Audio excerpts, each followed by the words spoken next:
A good few weeks ago now, I sent off a load of brand new tentacle mechanism parts, my brand new design.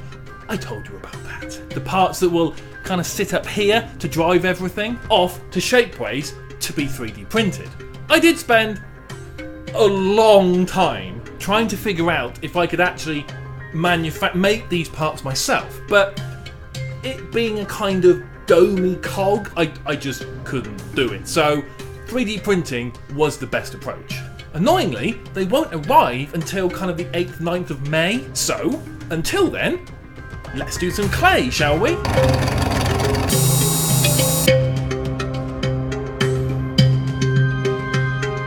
Hi, John here from Clay Polygon, showing you how I make the costumes and props from the shows you love. If you're new, please consider subscribing. You may remember this little chap I started to sculpt a while ago.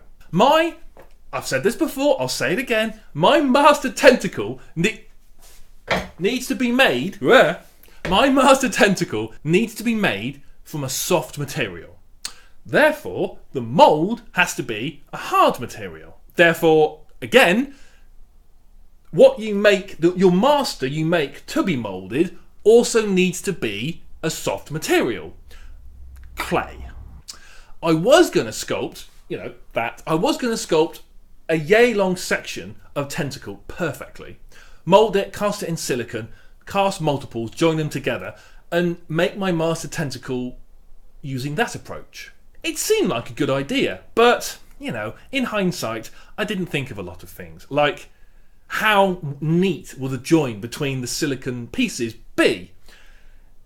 It also doesn't account for the taper of the tentacle towards the tip, so how was I going to do that? So, yeah, it was a good idea, but not anymore. So, I've bitten the bullet, and I'm basically claying an entire master length of tentacle.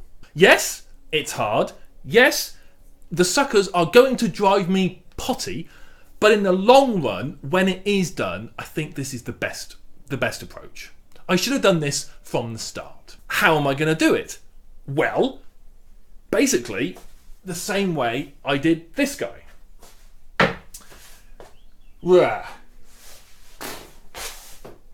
Here is my master 3D printed tentacle.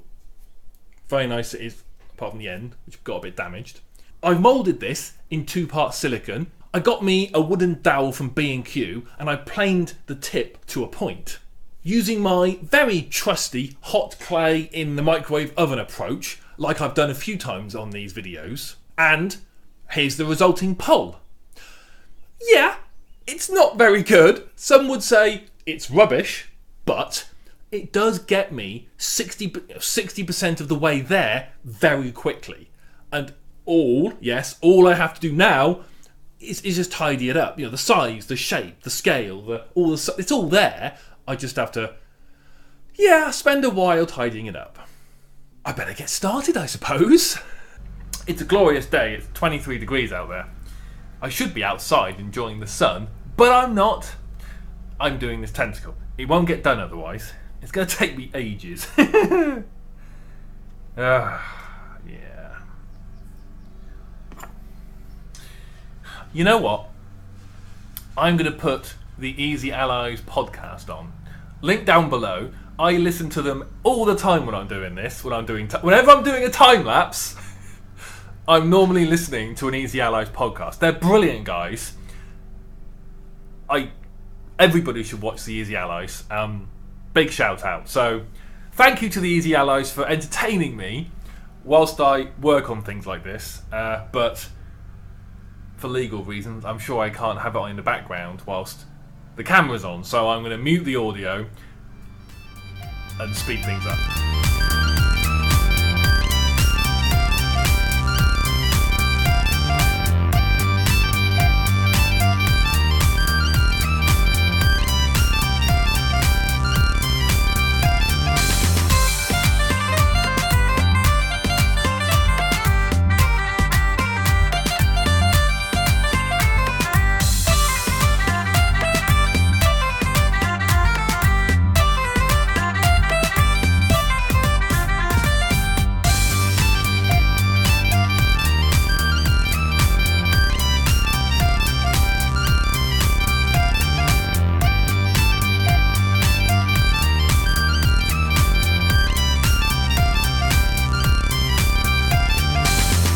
So yeah, I think I've made a good start. I've actually done more. It hasn't taken me as long to kind of start to tidy up that first section as I thought it would. I basically just now need to put the hours in. There is 2 weeks-ish until my 3D prints arrive, and let's be fair, I'm going to want to play with them when they get here, so let's try and get it done before that date. Thanks for watching, and I'll see you soon.